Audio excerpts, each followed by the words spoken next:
하나님 말씀은 말라기서 1장 전체를 교독하겠습니다. 구약성경의 1327쪽입니다. 말라기서 1장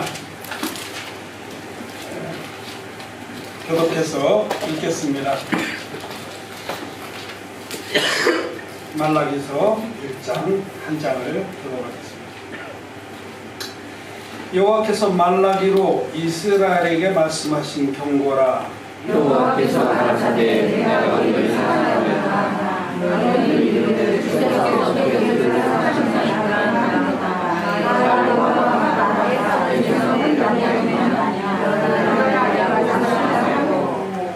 에서는 미워하였으며 그의 산들을 황무케 하였고 그의 산업을 광야의 시랑에게 붙였느니라. 에돔은 말하기를 우리가 무너짐을 당하였으나 황폐된 곳을 다시 쌓으리라 하소서. 나 만군의 여호와는 이르노라. 그들을 사로잡고 가난하리라. 사람들이 그들을 일컬어 악한 지역이라 할 것이요 여호와의 영영한 진노를 받은 백성이라 할 것이며, 너희는 목도하고 이르기를 여호와께서 이스라엘 지경 밖에서 크시다 하리라. 내 이름을 멸시하는 제사장들아, 나 만군의 여호와가 너희에게 이르기를 아들은 그 아비를 종은 그 주인에는 명하니 내가 아비이신데 나를 분명함이 어디있느냐. 내가 주인이신데 나를 두려워함이 어디있느냐. 너희는 이르기를 우리가 어떻게 주의 이름을 멸시하였나이까 하는도다.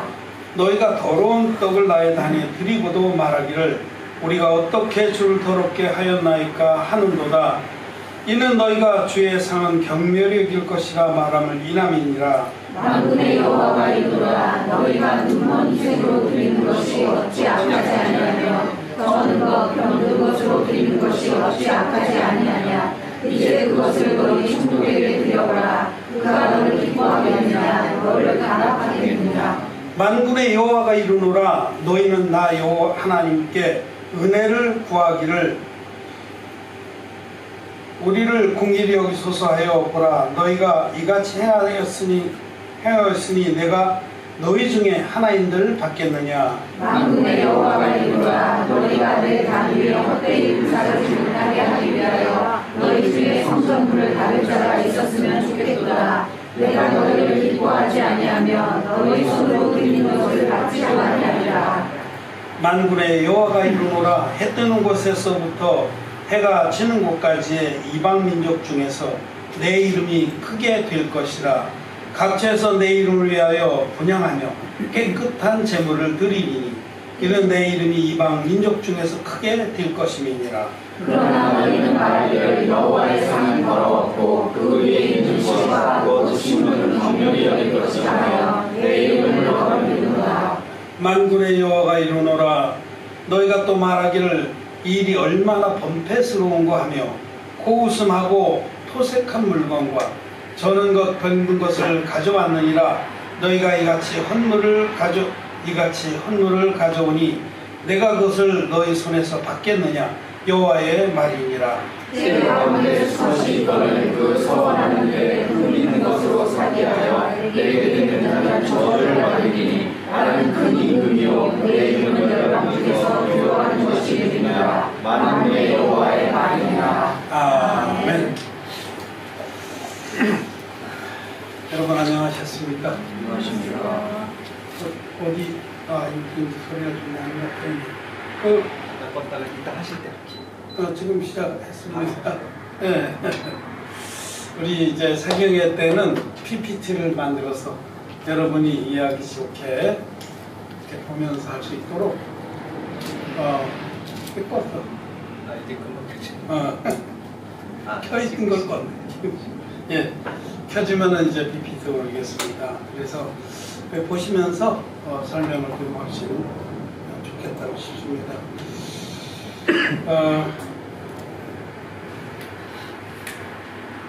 우리나라가 이제 일본 식민지 지배를 받다가 해방이 됐을 때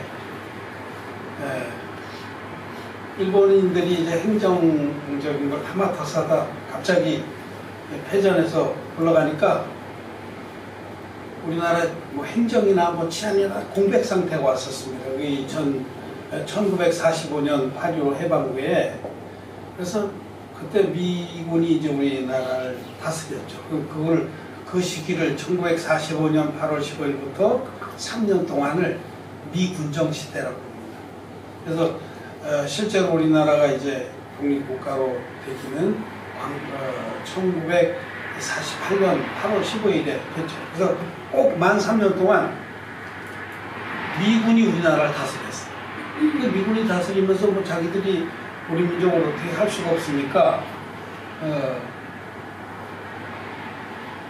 이제 그 한국인들을 좀 이렇게 내무나 뭐 이런 걸 우선 임시로 군정청에 만들어서 한국인들을 좀 글씨나 좀 아는 사람이면 면장을 시켰습니다.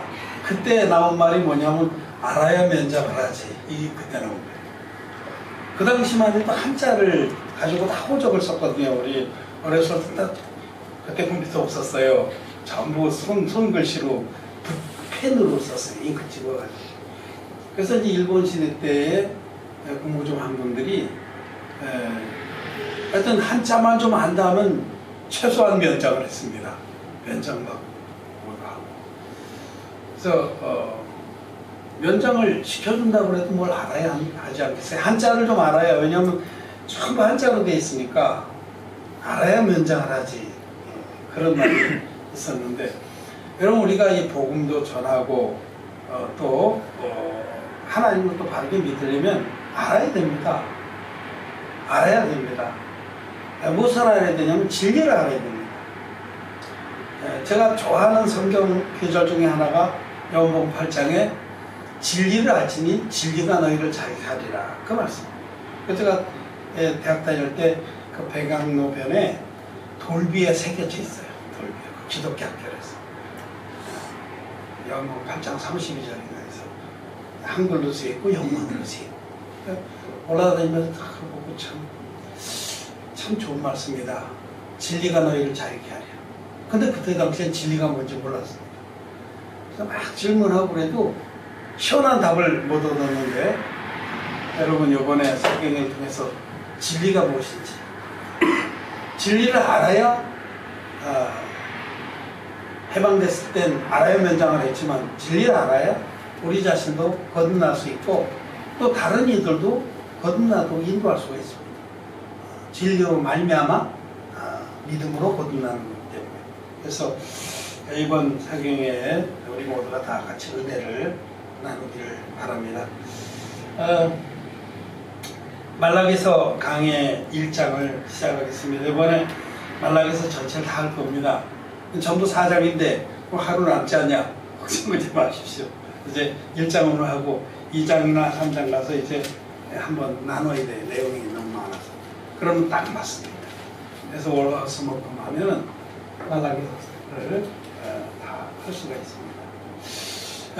1장 1절 같이 한번 읽겠습니다. 시작. 여호와께서 말라기로 이스라엘에게 말씀하신 영거라. 여기 보면은 말씀하신 경고라 이렇게 번역되어 있지만은 영어 성경에 영어 성경 중에 제일 권위 있는 흠정역이라고 하는 그 성경에, 보통 킹 제임스 버전이라고 하는 성경에는 이 말이 The burden of the word of the Lord to Israel by Malachi, 이렇게 말라카이 이렇게 돼요. 이 말라기에 의해서 이스라엘 백성에게 말씀하신 뭐라고 되어 있냐면 말씀의 짐. 좀 느낌이 다르죠. 우리 번역하고. 말씀의 큰 부담. 즉 하나님 종은 하나님의 말씀을 정말 그 큰 하나님 앞에서 책무와 짐으로 받는 겁니다. 이걸 토해내지 않으면, 전하지 않으면 죽을 것 같은 어떤 시인이 정말 내가 이 글을 쓰지 않으면 죽을 것 같다. 그럴 때 써야 그게 명시가 된다는 거예요. 근데 하나님 종이 하나님 말씀 받았는데 이거를 백성 가운데 막 토설하지 않으면 죽을 것 같은 그런 말씀이 지금 말라기서입니다. 그래서 말라기서 안에는 하나님의 종 말라기, 이 말라기가 사람의 이름이냐 아니면 지금 이것이 그냥 보통 명사냐, 이 신학적으로는 논란이 많습니다. 왜냐하면 말라기라는 이름의 뜻이 나의 전언자라는 뜻입니다. 영어로 하면 my messenger, 하나님의 메신저, 하나님의 나의 사자 이런 뜻이 나요. 그러니까 이게 그래서 신학자 사이에는 그냥 이거는 보통 명사일 수 있다. 사실은요, 성경은 저자가 하나님입니다. 이걸 기록한 사람을 기자라고 그래. 그러니까 예를 들어서 모세오경, 그러면 우리가 창세기, 출애굽기, 레위기, 민수기, 신명기 이 5권, 이 5권의 성경의 기자, 기록한 사람은 모세입니다. 그러나 모세가 자기의 사상이나 생각을 기록한 게 아니고 하나님께서 모세를 감동시켜서 기록한 거예요. 원저자는 언제든지 하나님이 원저자입니다. 그렇기 때문에 사실 말라기가 사람이 있는 이름이냐 아니면은 뭐 그냥 나의 사자라고 하나님이 이렇게 불러주신 거냐, 뭐 큰 문제가 안 돼요. 네, 넘기십시오. 그 다음에 보면은 이제 이걸 좀 이따 설명하고, 이 말라기는 말라기가 이제 사람 이름이라고 전제하고, 말라기 선지자는 언제 활동하고 이 성경을 기록했냐면 기원전 5세기 말에 했습니다. 약 지금으로 치면 BC 한 420년 전후일 것으로 이렇게 봅니다. 워낙에 이런 것들은 설들이 많은데 여러 설들을 종합해보면 대략적으로 기원전 420년경이다. 그럼 지금부터 얼마 전일까요? 지금 2017년이니까 2000년만 잡고 2400년 전, 2400여 년, 2400년이 더 된 아주 먼 옛날입니다. 우리나라의 삼국시대도 있기 전에 우리나라의 거의 유사시대 전입니다. 아주 오래전에 하나님이 당신의 종을 통해서 이스라엘 백성에게 이 귀한 말씀을 주셨는데, 우리는 여기 벌써 1장에도 읽어보면 자주자주 내 이름이 이방 가운데 크게 되리라고 말씀 기억하시죠? 벌써 하나님은, 많은 사람들이 하나님을 유대 민족신이다 라고 이렇게 비난하지만 절대 하나님 그런 분이, 하나님은 전 인류의 하나님입니다. 모든 인류를 다 구원하시기 위해서 이스라엘을 제사장 민족으로 택할 뿐입니다. 이스라엘을 제사장 민족으로 택해서 그들에게 하나님 말씀을 주시고, 하나님이 그들 가운데 역사하셔서 하나님 살아계신 것을 증거하시고, 또 하나님 우리를 어떻게 구원하시는지를 이스라엘 민족을 통해서 열방에 전해주신 것이지 한 민족의 신은 아닙니다. 하나님은 온 인류의 하나님이십니다.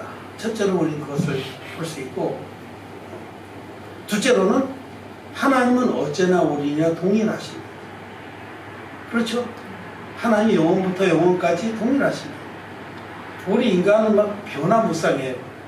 2400년 전하고 지금하고 환경도 다르고 언어도 다르고 다 다르지만 하나님 말씀은 영원합니다. 하나님 말씀이 영원하다는 건 지금 이 말라기서가 2400년 전에 하나님 종을 통해서 선포된, 이스라엘 백성들 향해서 선포된 말씀이지만은 오늘날 나와 여러분들에게도 여전히 살아있는 말씀이고, 오늘날에 우리 하나님 믿는 이 세계, 영적 세계에도 여전히 경고가 되는 말씀이에요. 뭐든지. 정말 이 말씀을 보면은 정말 마음에 큰 부담가침이 됩니다. 왜냐하면 이미 지금 똑같이 오늘날의 기독교가 이 말씀의 경고를 들어야 됩니다. 이때 당시에 이스라엘 민족의 제사장들과 그 민족이 이 경고를 받지 않아서 결국 멸망을 했는데, 오늘날의 기독교도 똑같이 이 말씀의 경고를 큰 짐으로 받아야 되는 것이다. 네, 먼저 이렇게 말씀을 들을 수가 있습니다. 묶었어? 자, 이제 구원의 대원리에 대해서 먼저 설명을 해드리고, 구원의 대원리 아주 잘 만들어줬네, PPT를. 나는 그냥 이렇게 개떡같이 만들어줬는데 우리 집사님 아주 예쁘게 잘 보기 좋죠? 이 교회도 자꾸 현대화해야 돼요. 절대로 내용은 진리는 불변이지만 방법은 여러 가지 할 수 있어요. 보통 설교 때 이런 거 안 하는데 사경이라서 제가 특별히 신경 좀 썼습니다. 자, 구원의 대원리.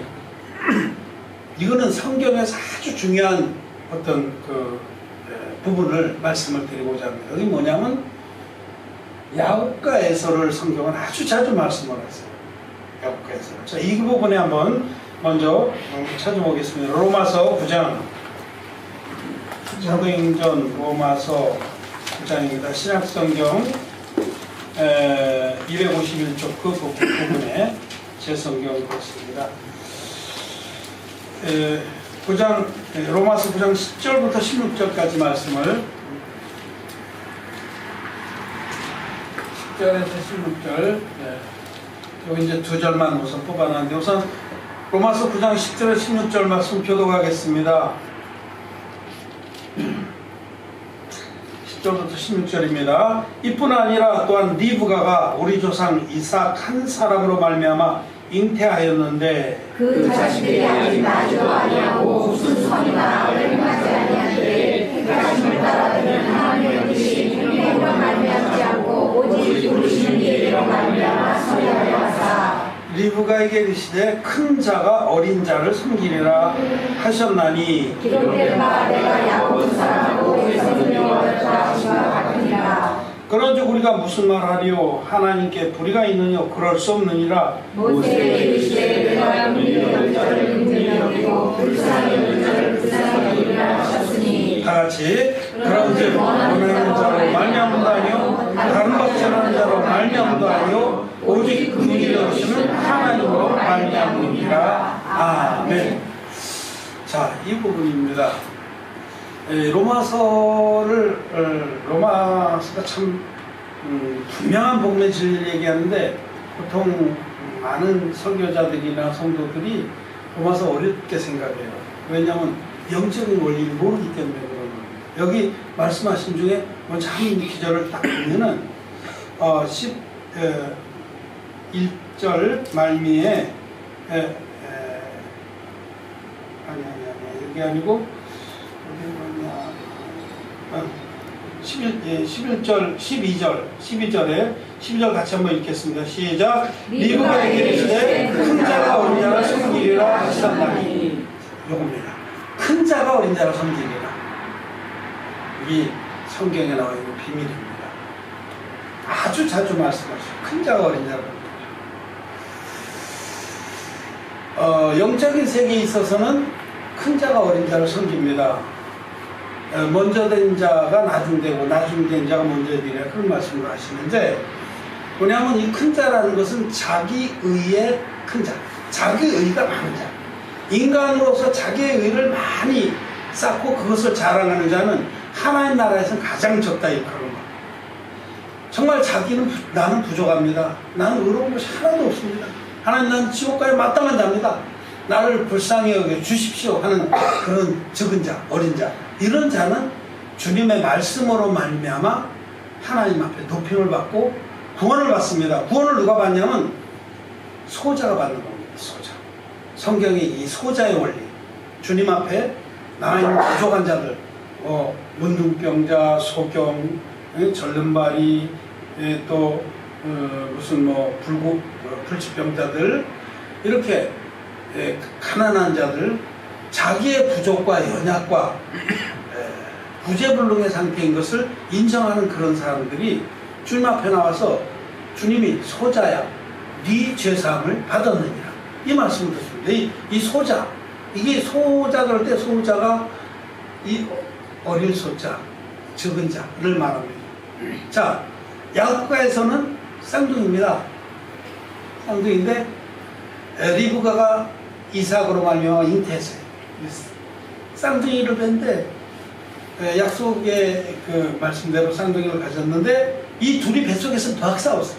그래서 리브가가 막 괴로워 죽으려고 그러고 불평을 하고 그랬습니다. 근데 주님께서 당신의 사자를 보내서 아직 태어나기도 전에 리브가 뱃속에 있는 이 두 아이가 태어나기도 전에 태어나지도 않았으니까 어때요? 무슨 선이나 악을 행하기도 전에 이걸 말씀 나와 있잖아요. 자기 태어나지 않았으니 무슨 선도 악도 행한 것이 없는데도 하나님께서는 큰 자가 어린 자를 섬기리라. 라고 말씀하셨고, 내가 야곱은 사랑하고 에서는 미워했다. 적은 자는 사랑하고 큰 자는 미워했다라고 말씀하셨어요. 그러면 우리가 여기에서 말이죠, 이 말씀을 잘못 이해한 칼빈 같은 사람이 그 말씀 잘못 이해했어요. 칼빈은 원래 하나님의 진리에 도달하지 못한 사람이에요. 그 사람은 칼빈의 그 사상이나 역사적 행실을 보면 사람 굉장히 많이 죽였습니다. 칼빈이 정치가예요 원래. 그래서 그 제노바라는 그 시에서 그 시를 장악하기 위해서 자기의 사상이나 이걸 따르지 않으면 많이 죽였습니다. 그런 걸 잘 모르고 그냥 무조건 뭐 칼빈 선생님 알고 믿어야 됩니다.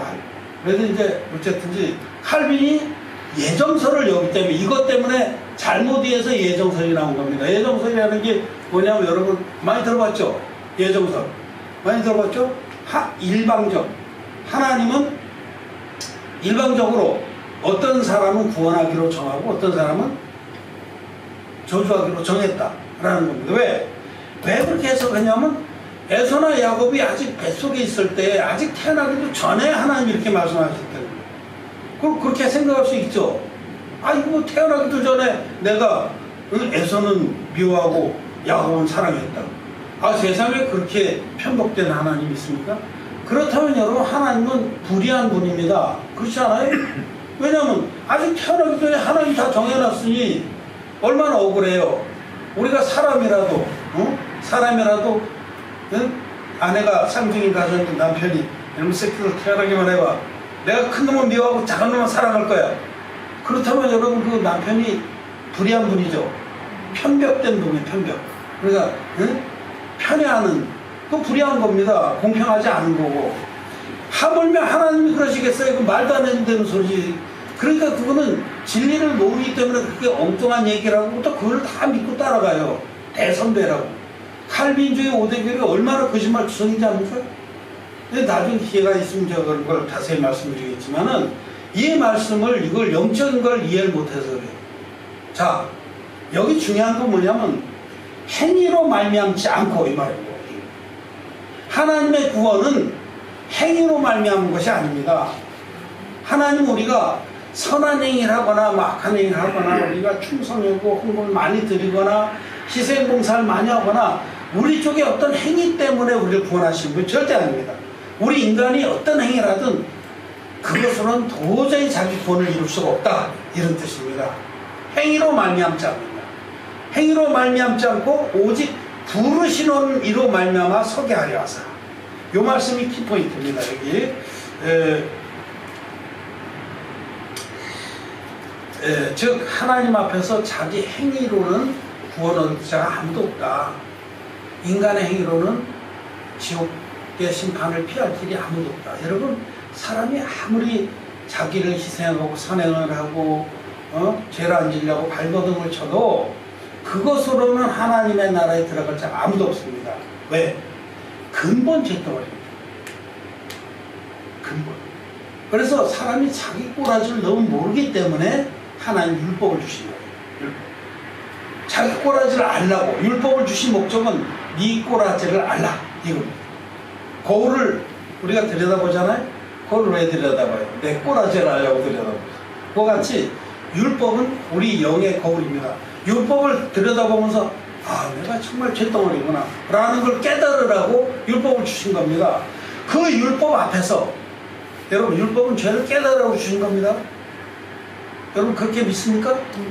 율법을 지키라고 준지 아십니까? 그것도 성경을 너무 거꾸로 이해하는 거예요. 자, 로마서 폈으니까 한번 봅시다. 로마서 3장 앞으로 3장 앞으로 가서 로마서 3장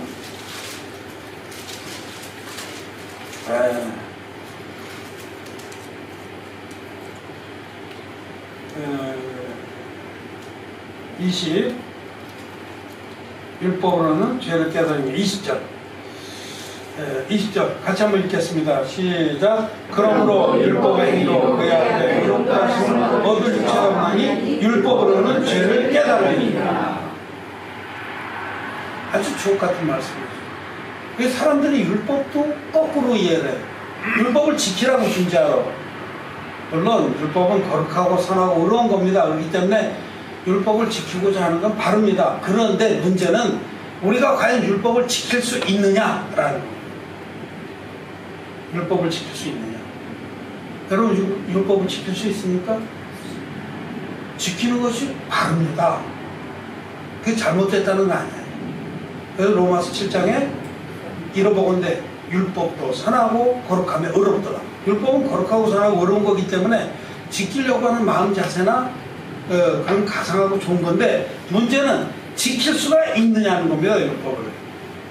그래서 어떤 부자 청년이 예수님께 와서 선한 선생님, 내가 어떻게 해야 영생을 얻습니까? 구원을 받습니까? 그거죠?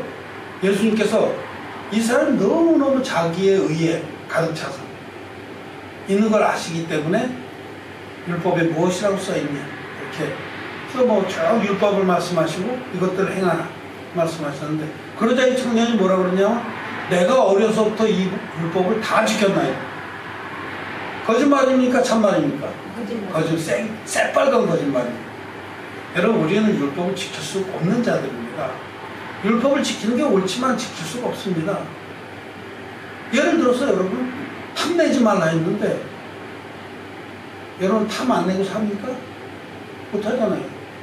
간음하지 말라 하셨는데 여러분 간음 안 하고 삽니까? 예수님 말씀하시기를 여자를 보고 음욕을 품은 자마다 이미 마음에 간음했느니라. 그냥 행위로 안 한 것을 말씀하시는 게 아니에요. 율법은 마음의 법입니다. 살인하지 말라 하시면은 형제를 미워한 자마다 이미 살인은 여러분 살인은 합니까 안 합니까? 합니다. 우리 살인하는 자고 도적질하는 자고 간음하는 자고 하나님을 거역하는 자고 부모를 거역하는 자 부모를 공경하라. 정말 마땅한 말씀이죠. 근데 정말 공경하냐 이거죠. 공경하고 싶은 마음이 있지만 정말 마음은 원효로 돼 육체가 그것을 따라주지 않는 거죠. 그래서 사도 바울은 정말 내가 마음으로 이 율법을 행하길 원하는 내 육체 가운데는 이 율법을 거스르는 것이 있어서 나를 항상 그 죄의 법 아래로 끌고 가는 것을 보는도다. 오호라라는 공고한 사람이로다. 여러분 이것이 정말 율법 앞에 정직한 사람은 오호라 나는 공고한 사람이다. 난 율법을 지킬 수가 없구나. 이런 고백에 도달하게 되는데 그렇게 하라고 율법을 주신 겁니다. 사실 율법으로는 죄를 깨달음이니라. 율법 앞에 서면 아이고 내가 죄덩어리네. 율법 앞에서 자기가 심히 죄 있는 걸 깨닫는 것이 그런 자가 누구냐면 바로 적은 자이지. 율법 앞에서 내가 다 지켰습니다. 어려서부터. 아이고 나만큼 지키는 사람을 믿으면 나와보라고. 그런 자가 누구냐? 큰 자입니다.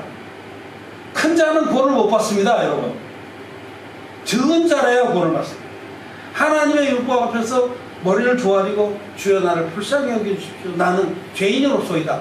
그런 자가 구원을 받는다. 이것이 성경의 대원리입니다.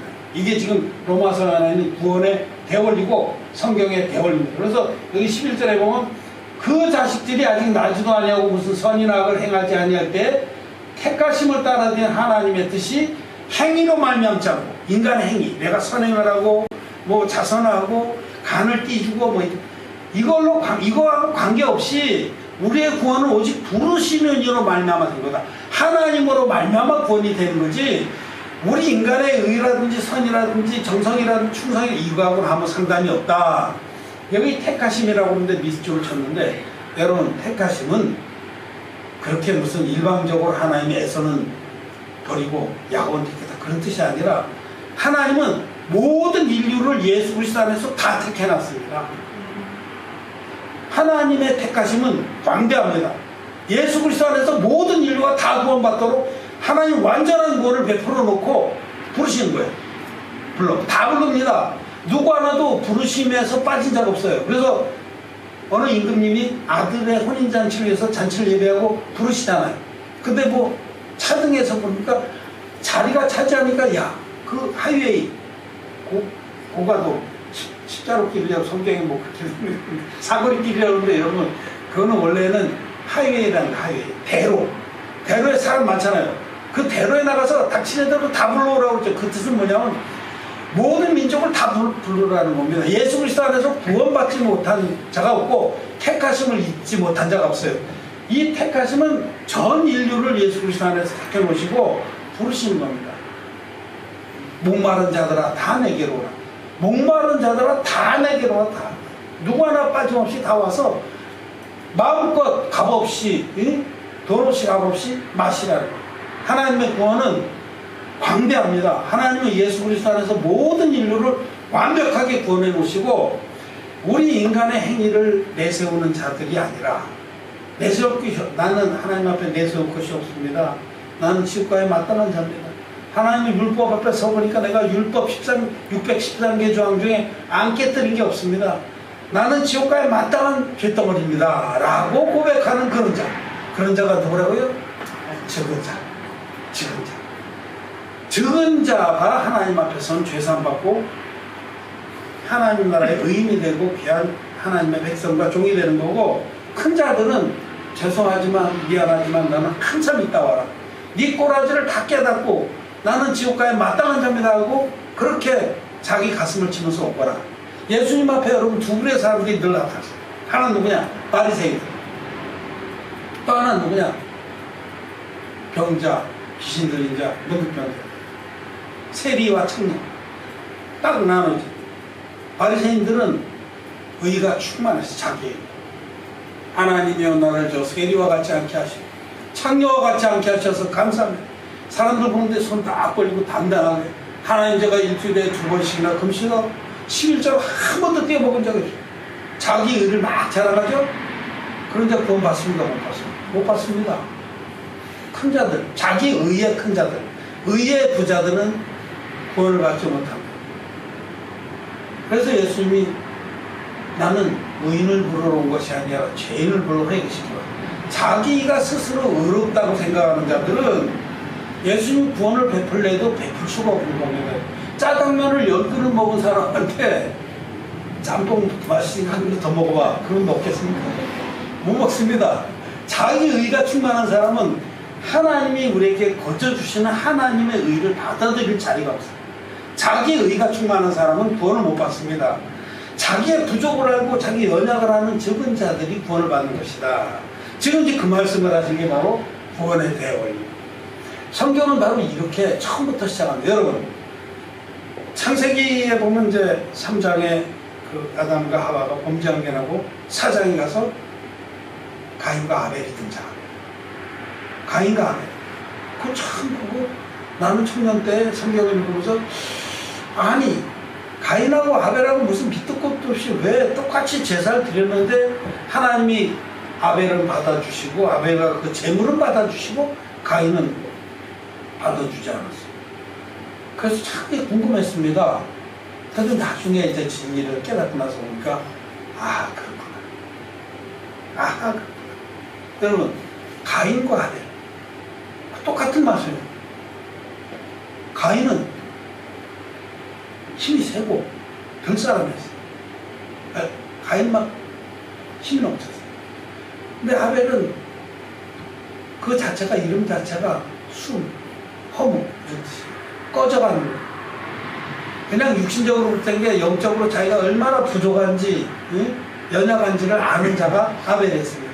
그래서 아벨은 자기가 부족하고 연약할 때는 하나님을 의지하고 하나님의 구원을 바라서 자기 아버지 아담이 들려주는 그 가죽옷 복음을 들은 겁니다. 여러분, 아담에게 임한 가죽옷 복음, 그것이 바로 성경 전체를 울리는 진리입니다.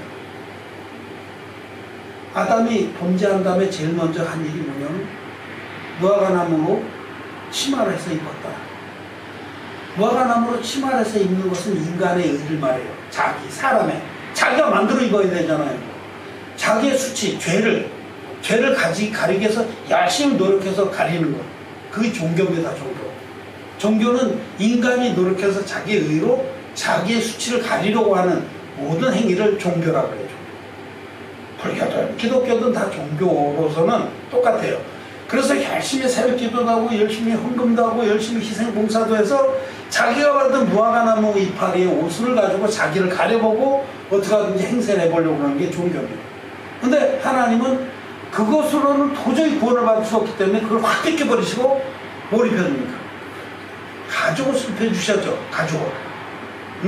가죽옷이 준비되려면 그냥 가지고 오시면 뚝 떨어집니까? 반드시 어린 양이 희생이 돼요. 어린 양 대신 예수님이 우리의 죄 때문에 대신 희생이 되고서 우리에게 입혀준 옷, 그게 가죽옷입니다. 가죽옷은 하나님의 의를 계시하고 무화과나무 옷은 인간의 의를 계시합니다. 즉 인간의 의가 충만한 가인은 어린 양 그런 거 필요 없어요. 내가 얼마든지 노력해서 하나님 앞에 나는 합격이 될 수 있습니다. 이렇게 생각했어요. 그래서 하나님 말씀 받아들이지 않았습니다. 그래서 가인은 뭐로 제사를 드리냐면 땅의 소산으로 제사를 드립니다. 땅은 성경에서는 이 사람만 흙으로 사람을 빚으라 그 코에 생기를 불어넣으시니 생명이 된지라. 땅이나 흙은 먼지, 흙. 너는 먼지이니 먼지로 돌아갈지어다. 원문 그렇게 됐어요. 너는 흙이니 흙으로 돌아갈지니라. 우리 성경에 그렇게 되어 있는데 성경에 그 아까 얘기한 흥정역에는 너는 먼지로 돌아갈지어다. 더 맞아. 응? 무슨 뭐 누군가 뭐 무엇인가 미국 가수가 Dust in the Wind 바람 속의 먼지라는 노래 부르는데 노래 가사 굉장히 좋습니다. 응? 우리는 바람 속의 먼지다. 그러니까 너희는 먼지니 먼지로 돌아갈지어다. 이게 성경의 그 음정 내용이 그렇게 되어 있습니다. 그런데 이 흙이나 먼지나 또 땅이나 이거는 우리 인간의 유물만이에요. 근데 땅의 소산으로 제사를 드렸다는 건 인간이 자기의 육체를 가지고 노력을 해서 자기의 공로를 쌓아서 그걸 들고 하나님께 나갔다는 겁니다.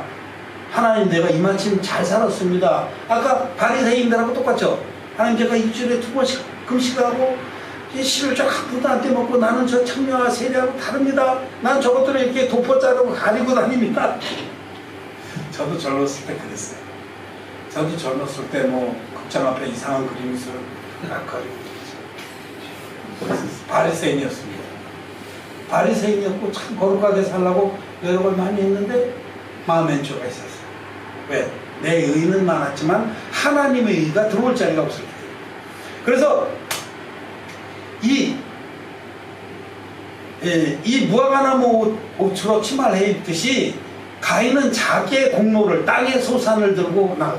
지금도 자기가 얼마나 거룩하고 얼마나 헌신적이고 얼마나 정말 기도를 많이 하고 이런 자기가 잘한 거, 자기의, 인간의 의라고 그래요.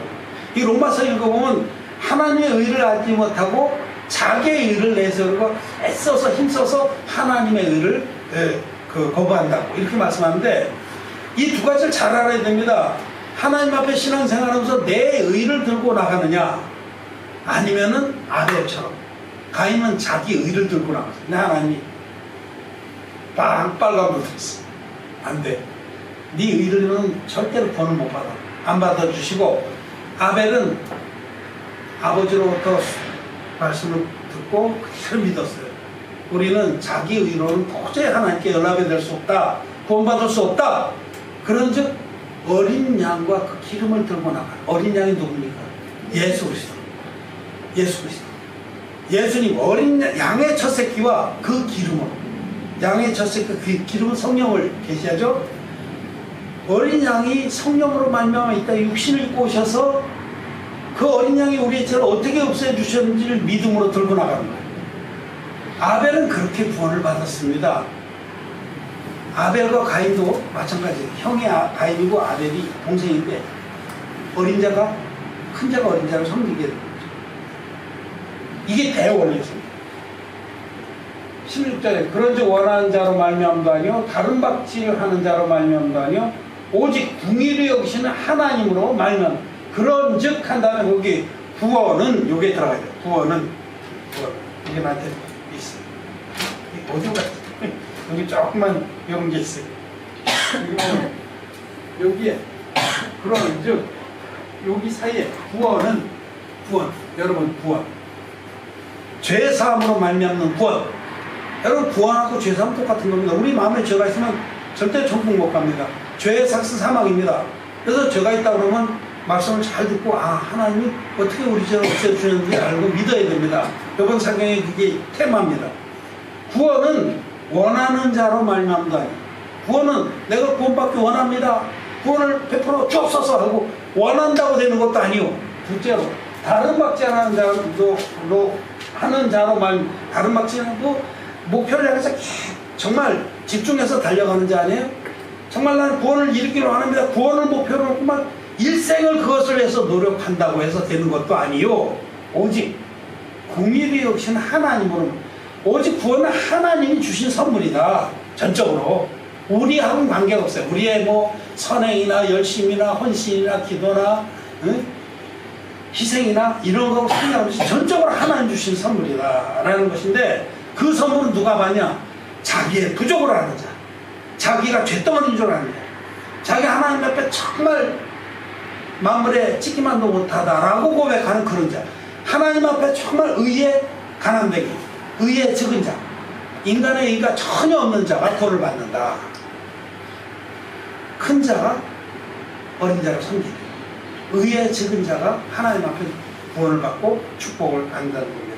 자, 그런 말씀인데 이제부터 좀 속도를 내겠습니다. 이 기초공사라는 게 쉽지가 않아요. 그런데 이제 2절 말라기서로 가겠습니다. 말라기서 2절에 보면 1장 2절에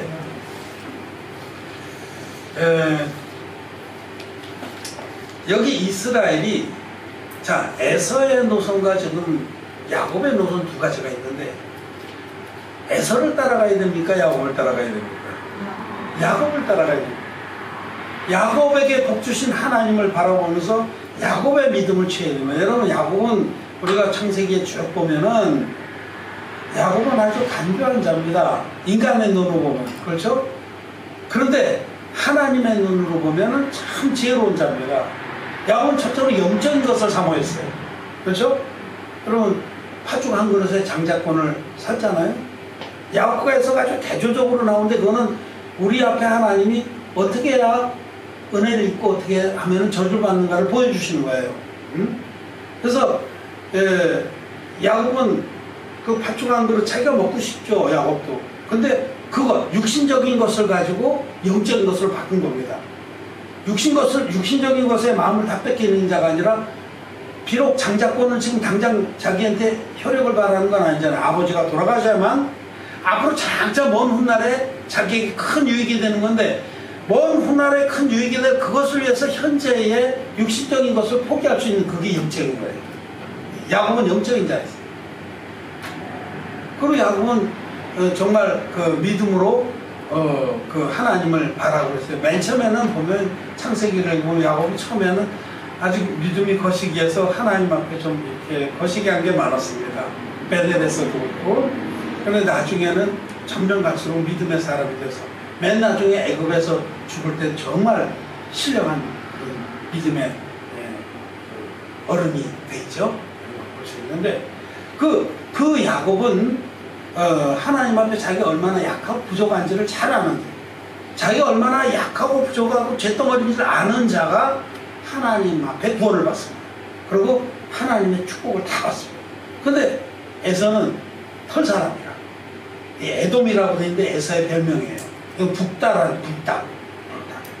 그래서 나중에 이 에서는 약속의 땅, 하나님께서 약속하신 그 땅을 떠나서 그 세일산 부근에 에돔 땅에 가서 거하였더라, 이렇게 말씀하는데, 하나님의 약속의 땅을 떠나는 것부터가 벌써 어때 처먹은 겁니다. 하나님이 젖과 꿀이 흐르는 땅을 약속하셨으면 거기 중환한 사람 핍박을 받고 멸시를 받고 거기 머리 쳐박고 있어야 되는데, 아니 나는 그러기 싫어. 자존심 상해. 자기가 마음껏 활개칠 수 있는 대로 가죠. 그리고 여기에 이제 2절부터 쭉 말씀은 이스라엘이 이때, 여러분 이때가 언제냐, 역사적으로 좀 더 설명하면 이스라엘 백성이 하나님 앞에서 패역을 했어요. 패역해서, 여러분 다윗왕 아시죠?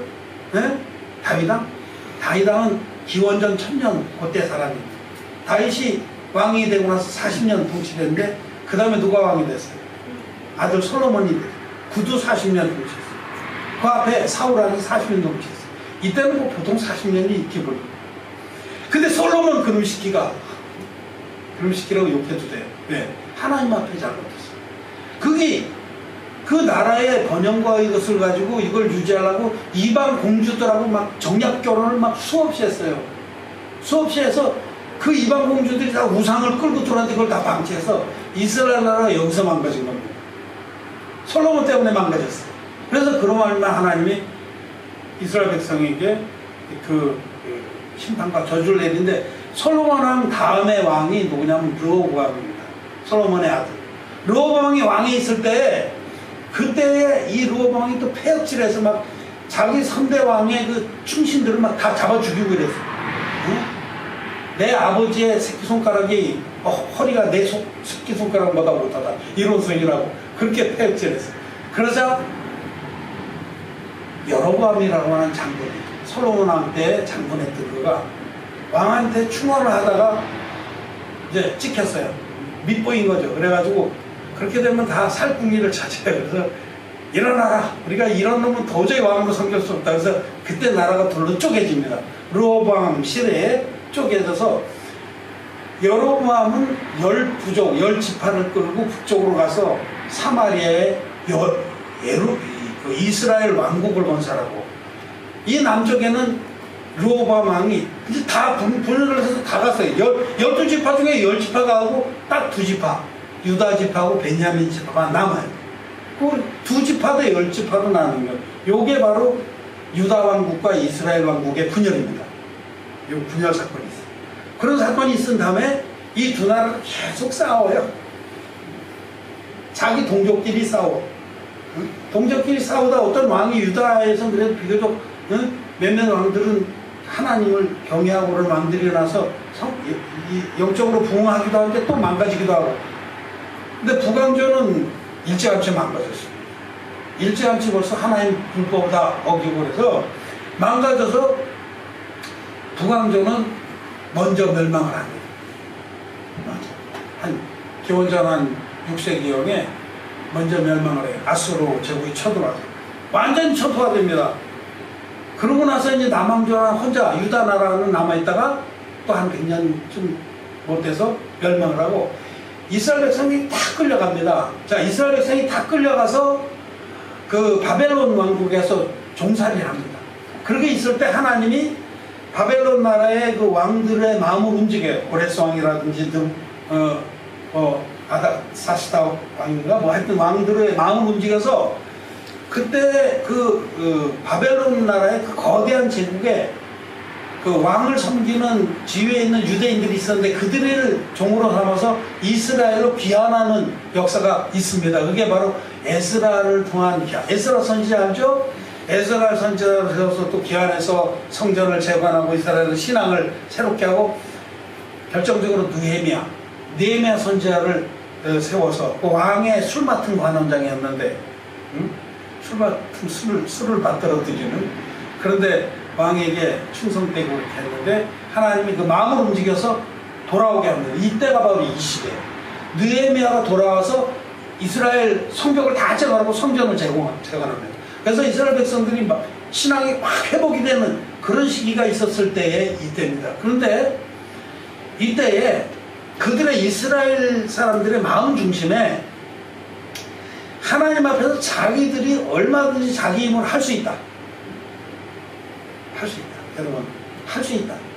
이게 존말을 같지만은, 할 수 있다. 될지 않다. 이런 것도 있었는데, 할 수 있다. 나는 할 수 있다. 하면 된다. 이거는 인간의 의를 세우는 자들이 주로 쓰는 건데, 이게 에서의 노선입니다, 여러분. 신앙에서는, 이 믿음의 세계에서는 하나님 나는 할 수 없습니다.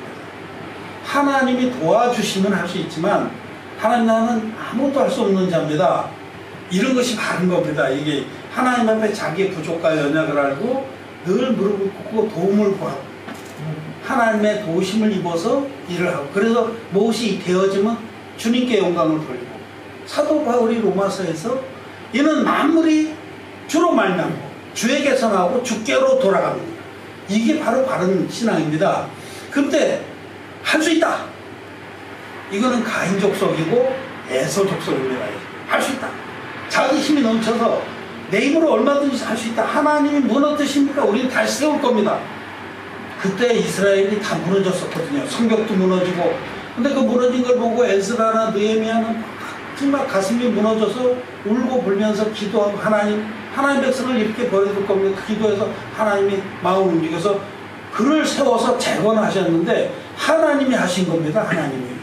근데 이제 에돔이 지금 문제가 이 이스라엘 백성이 왜 문제가 되냐면 자기들이 얼마든지 다 할 수 있다는 그런 주의로 나갔다는 겁니다. 자기 의를 의지하는 자가 됐다는 겁니다. 이게 큰 악입니다, 여러분. 나도 우리 가끔가다 이렇게 보면 너무너무 인간의 의를 내세우고자 하는 거, 그건 에서와 같은 자예요. 우리에게는 의가 없습니다. 나와 여러분들에게는 착각이지 의가 없습니다. 의. 하나님 앞에서 내세울 게 없습니다. 우리는 그저 만물보다 거짓되고 심히 부패한 마음을 가진 자에 불과합니다. 우리는 하나님이 심판하시면 마땅히 지옥에 가야 마땅할 자이고 아무것도 주님 앞에 거룩하고 어려운 것이 없는 자입니다. 이렇게 인식하는 것이 바른데 이 당시에 이스라엘 백성은 의기양양 돌아와서 뭐 좀 이렇게 해놓고 나서 막 의기양양했어요. 그래서 여기 보면 4절 한번 보겠습니다. 3절부터 봐야겠네.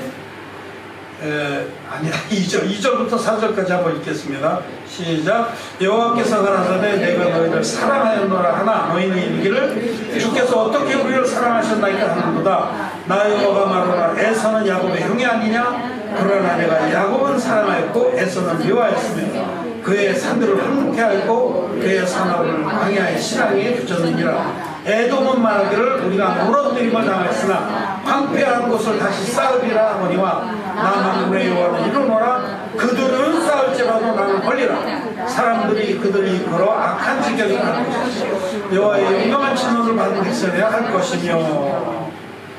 여기까지. 인간은 자꾸 자기의 의를 쌓으려고 그래요. 이건 종교입니다. 자기 의를 쌓아서 하나님께 잘 보이려고 하는 것은 큰 저주입니다. 자기가 의롭지 않다. 나는 지옥가에 마땅한 자라고 하는 인식. 그것에 도달해야 되는 겁니다. 예수님이 건강한 자에게는 의원이 필요 없고 병자라야 하나니 그렇게 말씀하셨죠? 자기 너무너무 잘나고 의로워서 예수님 필요 없는 사람들이 많아요. 그런 자는 예수님이 어떻게 구원하려도 구원할 수 없어요. 마음엔 죄가 있는데도 죄가 없는 척하고 계속해서 무화과나무 잎으로 치마를 해서 입습니다. 떨어지게 무섭게 만들어놨으면 얼른 입어. 그래서 너무너무 거룩한 척하고 너무너무 선한 척을 하지만 죄송하고 신뢰하고 죄송하고 미안하지만 마음에 죄가 있으면 지옥 갑니다. 아무리 예수님을 오래 믿었고 잘 믿어도 죄의 삭은 사망입니다. 하나님은 사람을 외모로 보시는 분이 아니고 마음 중심을 살피시는 하나님이기 때문에 내가 그렇게 예수 오래 믿었어? 그래 잘 믿어? 기도도 그렇게 많이 했어? 근데 마음에 죄가 있어 없어? 죄가 있어? 너희 죄가 호리만치만 있을지라도 결단코 그곳에서 나오지 못해. 이건 하나님 말씀은 엄미합니다. 죄가 있으면 지옥 갑니다. 그래서 그런데 이 에돔파들은 에서파들은 계속 자기가 자기 의를 쌓아서 세우려고 합니다. 하나님 무너뜨리면 또 자기를 세워요. 응? 황폐된 곳을 다시 쌓아요. 우리가 무너뜨림을 당했으나 황폐된 곳을 다시 쌓아요. 이런 자들은 구원을 받지 못합니다. 그래서 지금 주님이 그 당시에 이스라엘 백성들이 자기의 의를 세워서 하나님께 나오려고 하는 것을 책망하시면서 지금 오늘날도 똑같이 말씀을 하시는 겁니다. 그리고 5절에 보면 너희는 목도하여 이르기를 여호와께서는 이스라엘 지경 밖에서 크시다 하리라. 이스라엘 지경 밖에서는 이방이죠. 이방. 복음은 이방 땅으로 전파된다라는 거예요. 이게 로마서에서 이제 사도행전에서 사도 바울이 내가 이방인의 사도가 되어서 하나님께서 이방 땅에서 크게 높이심을 받으리라 하고 선포한 것 같습니다. 지금도 이스라엘 백성들은 원래 하나님의 제사장 백성이었지만은 복음이 그 땅에 있지 아니하고 그들은 아직도 사실 기독교가 주된 종교가 아니고 그들은 유대교를 아주 여전입니다. 사실 복음은 유대 땅 밖에서 우리나라와 같이 이런 이방 땅에서 역사되고 하나님의 이름 높이 얘기게 되는 거죠. 자, 그 다음에 이제 6절부터 말씀을 보면 6절부터는 무엇에 대해서 말씀하냐면 하나님의 종들, 즉 제사장의 중요성에 대해서 말씀하십니다. 6절 한번 같이 읽겠습니다. 6절 시작. 내 이름을 멸시하는 제사장들아 나 만군의 여호와가 너에게 이르기를 아들은 그 아비를 조금 주인을 공경하나니 내가 아비일진데 나를 공경함이 어디 있느냐? 내가 주인일진데 나를 두려움이 어디 있냐 하나 너희는 이르기를 우리가 어떻게 주인을 멸시하였나이까 하는도다. 여러분, 제사장이 아주 중요합니다. 제사장이 중요합니다. 제사장은 영적 인도자인데 하나님 종이라고 볼 수 있어요. 지금 이 시대에. 구약 시대에는 제사장은 레위 지파에서 세웠습니다. 하나님이 레위 지파 가운데 아론의 후손을 제사장으로 삼았습니다. 그래서 제사장이 망가지면 그 밑에 있는 백성들은 전자동으로 망가지게 되어 있는 거죠. 그죠? 그만큼 제사장이 중요한 겁니다. 오늘날 교회들도 말씀을 전하고 또 복음을 선포하는 그 하는 종들이 굉장히 중요합니다. 그 종 하나가 잘못되면 그 밑에 그 말씀을 듣고 따르는 자가 다 같이 망하는 거죠. 예? 소경이 소경을 인도하면 둘 다 구렁에 빠져 멸망하는 자. 소위 자칭 하나님 종이라고 하는 자들이 거듭나지 못한 자를 성경에서 영적 소경이라고. 자기가 거듭나지 못했으면은 다른 사람을 거듭나게 절대로 못합니다. 그래서 결국 소경이 소경을 인도하는 꼴이 되는 거죠. 그림을 한번 성경에서 이렇게 인터넷에 찾아보면 소경이 소경을 인도하는 그 성경 기절을 쳐보면 이미지가 나와요. 그러니까 재밌는 그림이 많아요. 찾아보면. 그 소경이 소경을 인도하는 그림이 아주 재밌게 한번 상상해 보십시오. 소경이 자기도 어디로 가야 될지 모르는데 소경이 소경을 인도해.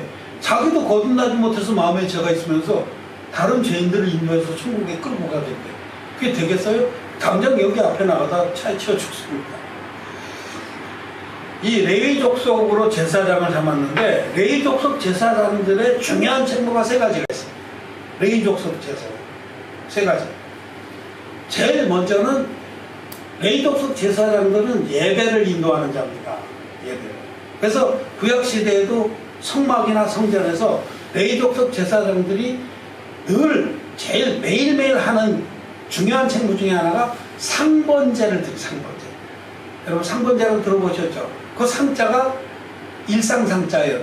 일상상 한자로 써갖고 여기 상번제 이 한자로 써갖고 우리 뭐 항상 그럴 때 상자인데 이렇게 단머리 입구자에다 밑에 이렇게 글자를 좀 풀어줘도 이게 늘 우리가 집안에서 보면 늘 하는 일 있죠. 우리 주부들은 늘 하는 일 뭐예요? 아침에 일어나면 밥하고 청소하고 빨래하고 그러듯이 제사장들도 늘 하는 일이 있는데 그게 상번제. 번제를 드리는데 매일 드려요. 매일 드려요. 매일 아침에 양과 염소로 어떻게 드리고 저녁에 조석으로 상번제를 드렸습니다. 조석으로. 그리고 일주일에 한 번씩 떡상을 진설병 12개 떡을 만들어서 떡상에 6개씩 두 줄로 쌓을 새떡을 올리고 흠떡을 물려서 제사장들이 먹고 그랬죠. 무교병 요거 이제 늘 하는 거예요. 요 두 가지가 이제 첫 번째 책무예요. 예배입니다. 예배. 상번제는 뭐냐면 하나님께서 우리를 이렇게 구원해 주신 것을 감사합니다. 감사해. 양과 염소로 잡아서 드리는 제사가 그겁니다. 나중에 설명을 해드리겠지만 그리고 떡상에 떡을 올리고 하나님께서 우리에게 이렇게 누룩 없는 순수한 말씀을 주셔서 감사합니다. 예배드립니다. 그러니까 지금도 똑같이 하나님 정도로 이 책무를 해야 되는 거죠. 상번제와 떡상에 해당되는 해야 되고 둘째로는 제사장들은 하나님의 뜻, 즉 율례를 선포했습니다. 여기 말라기서 2장 7절 말씀을 미리 넘겨서 한 절만 보겠습니다. 말라기서 2장 7절 넘기면은 같이 읽겠습니다. 시작. 대저 제사장의 입술은 지식을 지켜야 하겠고 사람들이 그 입에서 율법을 구하게 해야 할 것이니 제사장은 만군의 여호와의 사자가 되는 것을. 이게 이제 뭐냐면 제사장은 이제 하나님의 말씀 율례를 선포하는 것이 제사장의 책무입니다. 이게 말씀의 선포예요. 하나님의 뜻을 선포해주는 직분이 있고 마지막으로 세 번째로는 속죄 제사를 드리는 게 제사장들의 또 아주 중요한 책무였습니다. 제사장들은 이제 이렇게 1, 2번 앞에 두 개를 하고 그 다음에 놓지 않았어요. 그러면 이제 딱 성막이나 성전에 있으면은 사람들이, 백성들이 염소 새끼를 끌고 와요. 고개 팍 숙이고, 고개 숙이고, 이 개걸음으로 와서 눈치 살아보면서 자기가 잘 아는 제사장에서는 더 좋겠지. 형님 적었어요. 이러겠지. 끌고 와.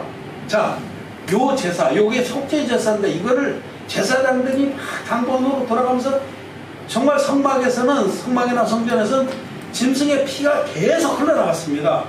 자, 레위기 한번 보겠습니다. 레위기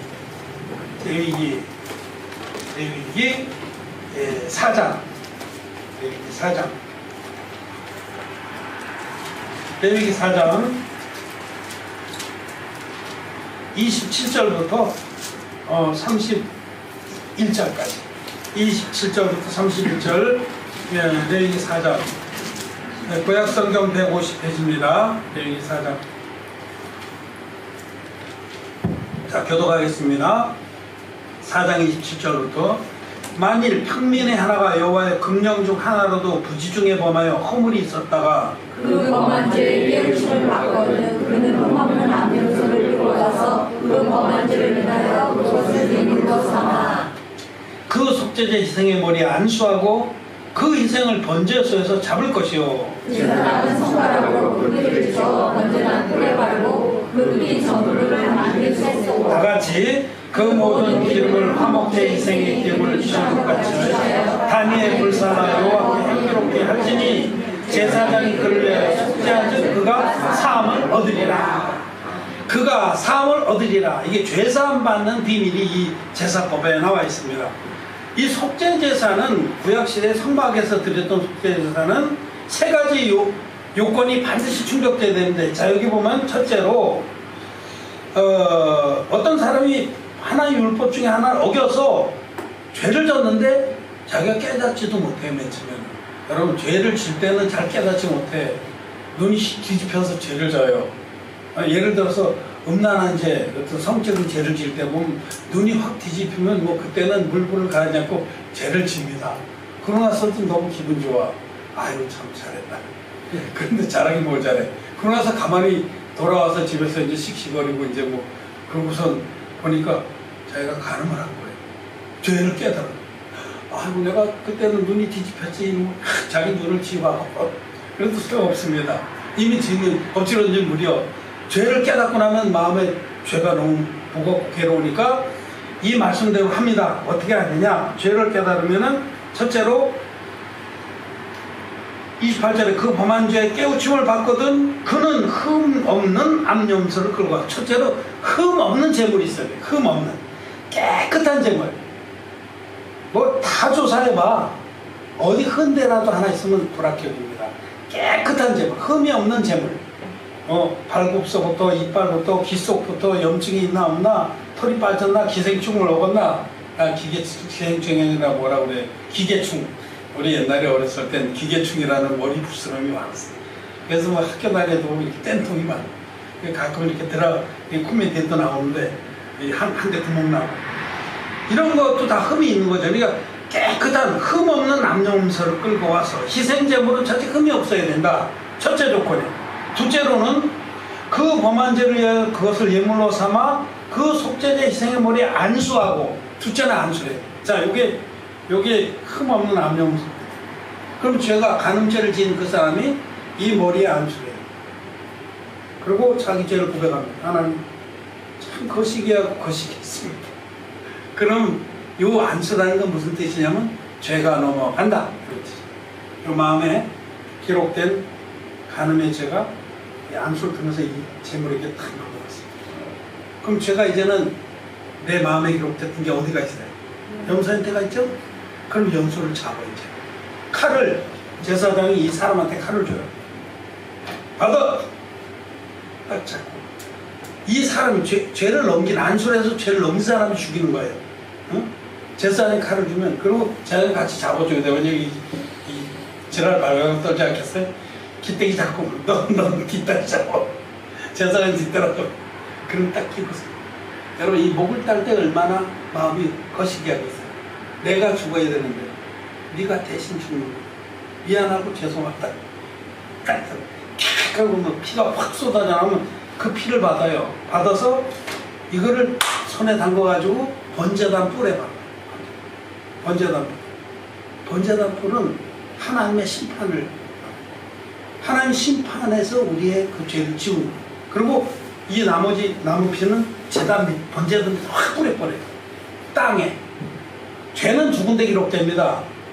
하나님 보좌 앞에 있는 심판책, 심판책에 죄가 기록되고 하나님 마음에 기록돼요. 그래서 마음의 금강석 끝 철필로 기록하되 에르미야서 17장 1절에 보면 유다의 죄는 금강석 끝 철필로 기록하되 그들의 마음판과 그들의 단풀에 새겨졌거든. 이 두 군데 기록이 됩니다. 죄는. 그래서 마음에 금강석 끝 철필로 기록돼서 그건 아무리 회개기도 해도 지워지지가 않는 거예요. 피 흘림이 없은즉 사함이 없는 일. 오직 생명으로만 죄값은, 죄는 지워지고 해결이 되는 것인데, 이 흠없는 어린 양이 내 죄를 안소를 통해서 짊어지고 대신 죽어주고 피 흘려줌으로써 두 군데의 죄가 다 지워지는 겁니다. 번제단 뿔에 피를 바르고 어디 땅에 번제단이 번제단 밑에다 확 뿌려요. 땅은 뭘 말해? 우리 인간을 말해요. 우리 두 군데 죄가 이렇게 해결된다. 그래서 죄사함 받는다는 겁니다. 자, 요 제사, 요거는 지금 오늘은 이제 첫날이라서 이렇게 얘기를 하는데, 이제 다음에 들어가면 이것이 어떻게 구약과 신약에서 우리의 구원을 이루나 하는 것을 말씀을 드릴 겁니다. 이렇게 했는데 제사장들이 하나님의 법을 떠나서, 여기 보면 7절에 보면 더러운 떡이 나오고 8절에 보면 너희가 눈먼 희생으로 드린다. 자, 더러운 떡과 그 다음에 흠 있는 제물을 드렸다는 거, 제사장들이. 이 두 가지를 말씀하는 겁니다.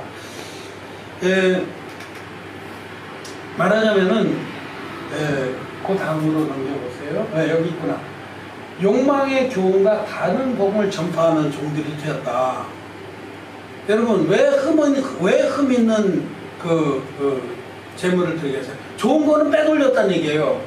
좋은 거 빼돌리고 바꿔치기 해가지고 값없는 거, 버리는 거, 이런 걸 가지고 하나님을 섬기고 하나님 앞에 어떤 그 제사를 드리고 그렇게 했고, 또 더러운 떡이라는 거는, 여러분, 예수님은 너희가 바리새인의 누룩과 사두개인의 누룩을 좀 주의하라. 누룩 없는 떡과 같이 순수한 말씀을 전하기를 원하셨는데, 거기다 자기의 욕망을, 하나님 말씀에다 자기의 욕망을 섞어 넣었다는 겁니다. 인간의 욕망. 그래서 오늘날 제사장은, 옛날의 제사장은 오늘날 하나님 종들이라고 하는 자들입니다. 자칭. 저도 여기 해당되기 때문에 저도 이 말씀 앞에 나를 돌아봐야 되는 거죠. 근데 이 제사장이라고 하는 자들이, 하나님 종이라고 하는 자들이 자기의 욕망을 가지고 말씀을 해석해서 전합니다.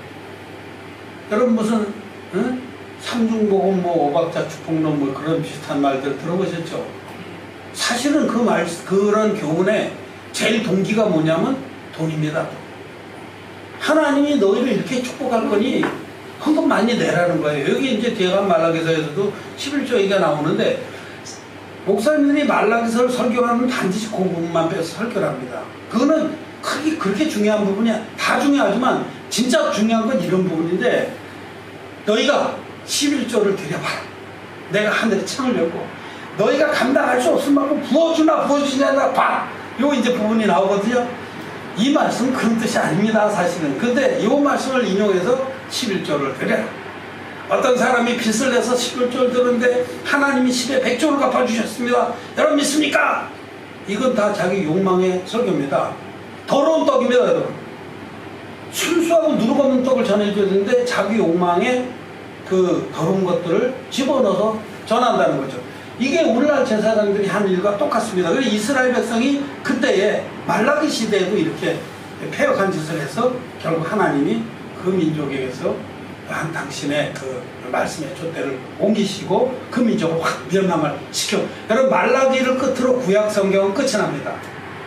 말라기 선지자가 마지막 하나님 종인데, 그 다음에는 하나님이 그 민족 가운데 말씀을 주시지 않았어요. 그게 400년이에요, 400년. 예수님 태어나시기까지 400년 동안 깜깜한 암흑기를 지나면서 이스라엘 백성은 지중해 하나를 확 터지게 됩니다. 유랑하는 백성이 되는 거죠. 저주를 받은 것이죠.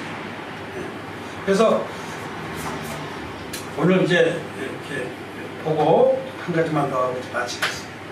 제가 이제 1시간 20분 정도 되는데 마지막으로 12절부터 보겠습니다. 12절부터 14절 같이 한번 읽고 정리하고 마치겠습니다.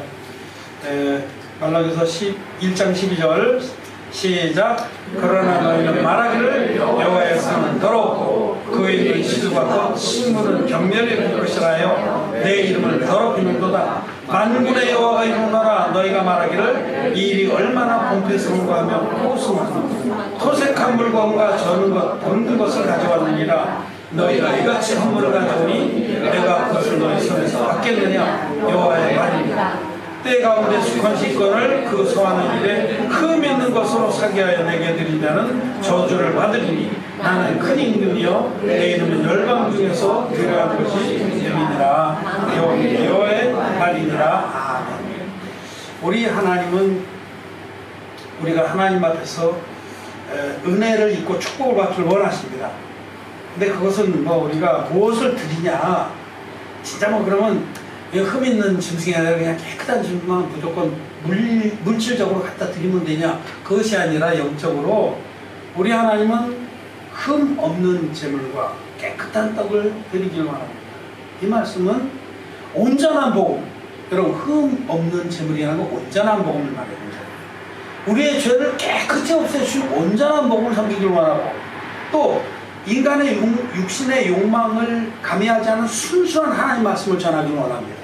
이것이 제사장들이 지켜야 될 그 책무고 법도인데, 오늘날 제사장들이, 즉 하나님 종들이 이것을 다 깨뜨렸습니다. 그렇기 때문에 말라기 시대에 하나님께서 이렇게 마음에 큰 짐으로 종에게 줘서 전했던 그 말씀이나 오늘날의 이 시대에 하나님이 하나님 종들을 통해서 전하고자 하는 말씀은 똑같습니다. 뭐냐면 온전한 복음을 전하라. 온전치 않은 복음을 전하지 말고 온전한, 여러분 흠 있는 재물, 저는 것, 눈먼 것, 병든 것, 그런 것으로 죄산 받을 수 있습니까? 죄산 못 받습니다. 흠 있는 재물로 제사를 드리는 건 무효입니다. 무효. 불법을 행하는 자들아 내게서 떠나라. 그 불법 제사란 말이에요. 흠 있는 재물을 가지고 제사 드리면 죄사함이 안 되듯이, 왜 오늘날 많은 사람들이, 많은 이들이 예수님을 믿으면서 새벽 기도를 하면서 울고 불며 하면서 왜 죄사함을 못 받느냐, 왜 마음의 죄는 그저 있느냐, 흠 있는 재물과 같이 온전치 않은 그런 복음을 선포하고 믿기 때문이죠. 그래서 이제 그 다음에 2장 가면 진짜 온전한 재물이 무엇이냐, 하나님 회복하실 때 그때에 정말 이방 가운데서 온전한 제사를 드릴 것이다 이렇게 말씀하시는데, 이제는 이방 가운데 온전한 제사, 온전한 복, 진짜 복, 원형 복, 하나님이 우리에게 주신, 처음부터 주셨던 복. 그래서 요한일서에서 뭐래? 내가 처음부터 너에게 전한 소식을 너희가 알고 믿었노라. 처음부터 전한 진짜 복음이 있습니다, 여러분. 네? 그것은 바로 이 말라기서 안에 이렇게 게시가 되어 있는데, 이제 쭉 참석하시면서 또 배우게 될 것이고, 정말 이 때 가운데 수컷이건을 그 소환한 일에 흠 있는 것으로 사기하여 내게 드리는 자는 저주를 받습니다. 온전치 않은 것으로 제물을 삼아 드리는 것은 하나님을 경멸하는 것입니다. 그래서 오늘은 이제 하나님의 그 종들의 중요성, 또 이스라엘 백성들이 왜 하나님께로부터 경고와 책망을 들었는지 1장은 이제 그런 부분에 말씀을 하십니다. 우리는 하나님께서는 우리에게 에서의 길을 쫓지 말고 야곱의 신앙 노선을 따르라고 말씀합니다. 에서는 자기 의를 들고 나가냐는데, 이건 아니다. 내 의를 들고 나가는 것은 하나님께 복을 받는 그런 신앙 노선이 아니다. 오직 나는 지옥 갈 자입니다. 나를 불쌍히 여겨주십시오. 긍휼을 바라고 나가야 된다. 야곱처럼 그렇게 말씀하시고, 또 제사장들이 특히 정신 차려라. 제사장이 정신 차려야 그로부터 말씀을 배우는 자들이 다 은혜를 입습니다. 근데 제사장들이 잘못되면 전체가 다 망가지는 것이다. 거기까지 말씀을 나눴습니다. 말씀 마쳤습니다. 우리 한번 기도하겠습니다.